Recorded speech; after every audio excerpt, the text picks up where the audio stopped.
Alright guys, so we're back in my garage, and in this week's video we're going to be talking about a couple new topics. But first I want to say thanks again to everybody that's been supporting the channel and buying up the new merch. I've got all the t-shirts listed on a website down in the description, so if you're interested in a t-shirt or stickers or anything else, check out the links down below. Send me a message if you're interested in buying a sticker, and I can go ahead and send that out to you. So thanks again to everybody that's ordered so far.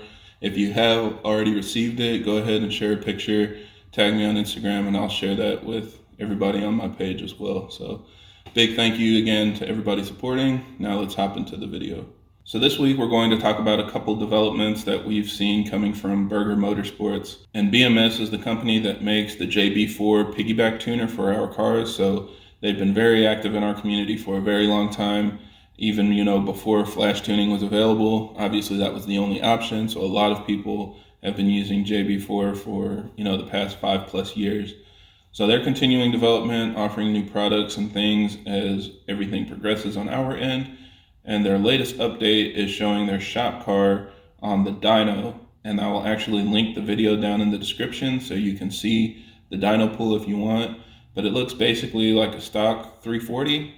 And it actually makes a lot of power. So after some revisions going through tuning, they hit 825 wheel horsepower and 765 foot-pounds of torque.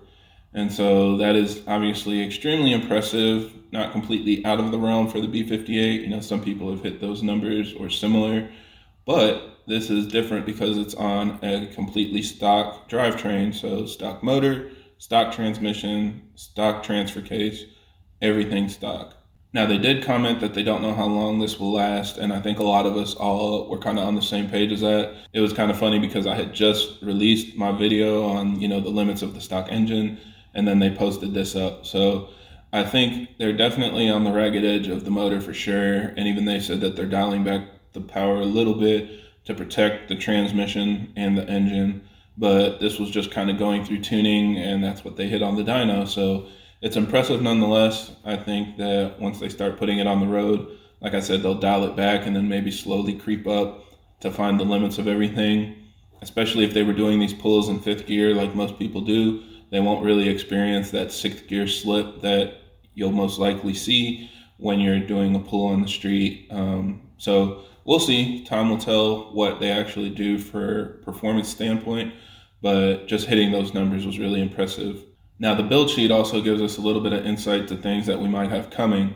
So, of course, they use the JB4 with MHD using a back-end flash. That's one of the main things that they use with their JB4 to support flash tuning.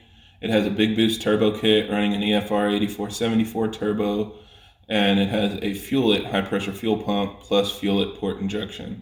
Now, that's something that they're definitely developing with Fuel-It. And again, for those that don't know, BMS and Fuel-It work very closely together in all avenues of their development, and BMS is a huge authorized retailer for the Fuel-It product line. So a new high pressure fuel pump sounds like it's on the way. We'll have to see how much it actually flows and how much power you can make with that, sticking with DI only. And then it looks like they also added their port injection kit on top of that. So we've got some new parts coming down the line. Again, you're going to see some of this over the next couple weeks, probably until Black Friday, maybe even a little after, going into, the Christmas holiday season, because people are going to want to get their parts out in the field, get their discounts out to get people to jump on it really quickly and make sure they get it out there before everybody jumps into their winter builds. So we've got some more Fuel-It parts coming out to, add into the mix of high pressure fuel pumps and port injection, maybe add a little bit of competition and help pricing get a little more competitive. We'll have to see.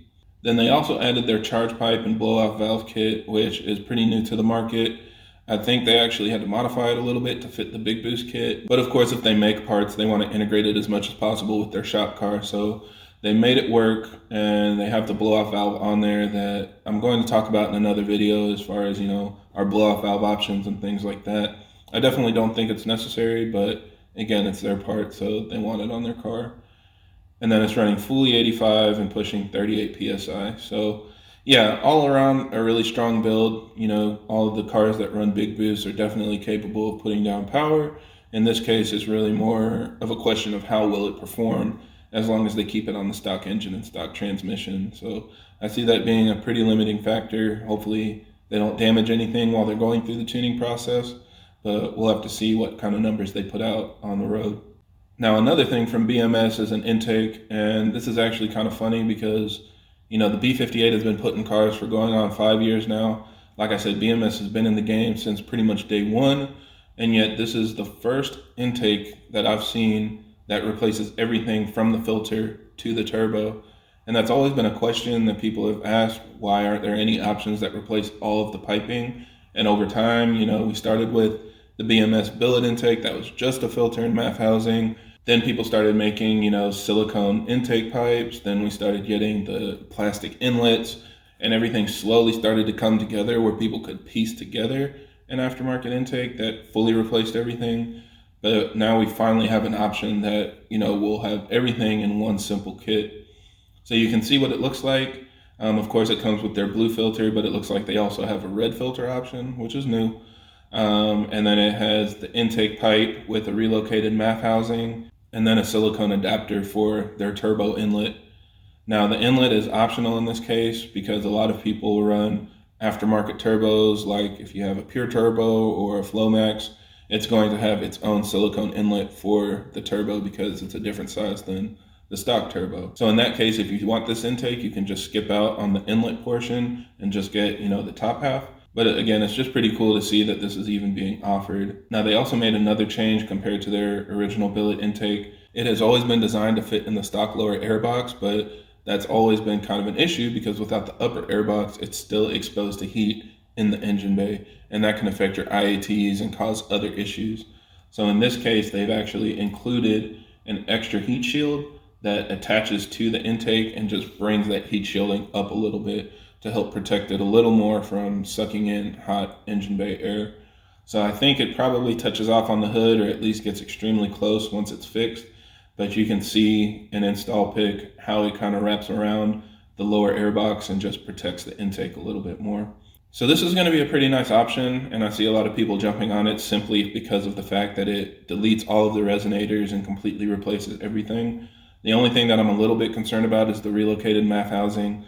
And I don't know if that's going to be a big issue on our cars, but I know with like the front mount intakes and everything, they pretty much all relocate the MAF because of, how the pipe is designed.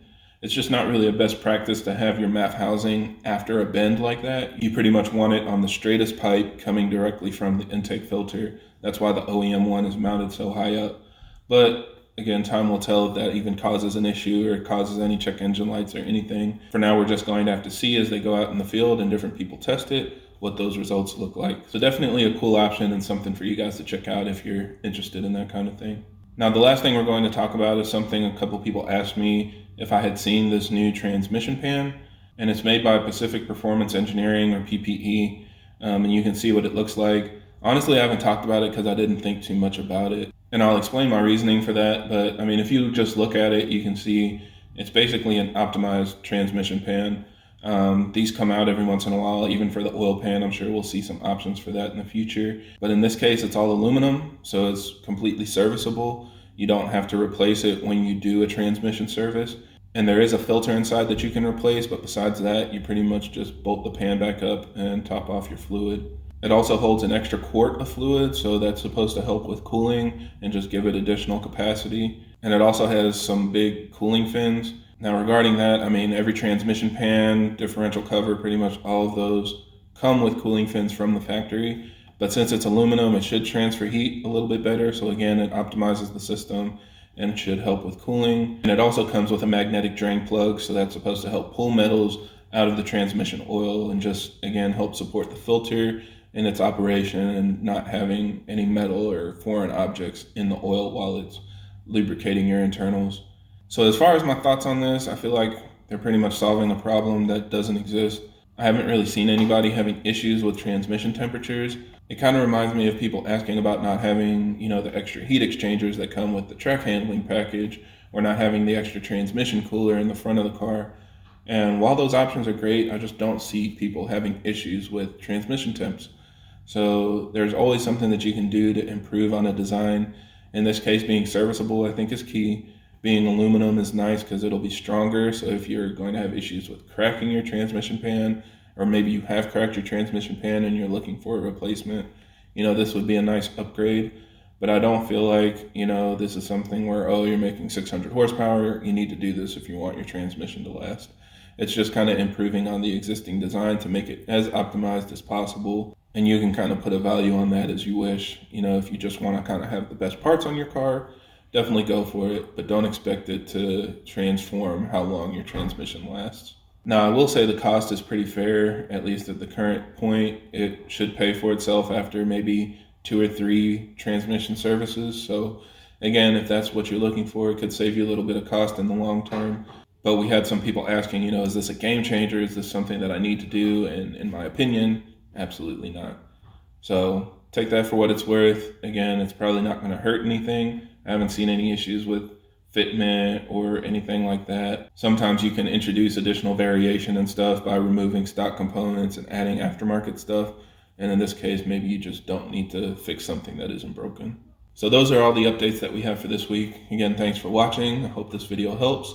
And if you guys have any other questions or comments or any other topics you want me to talk about in the future, leave them down below.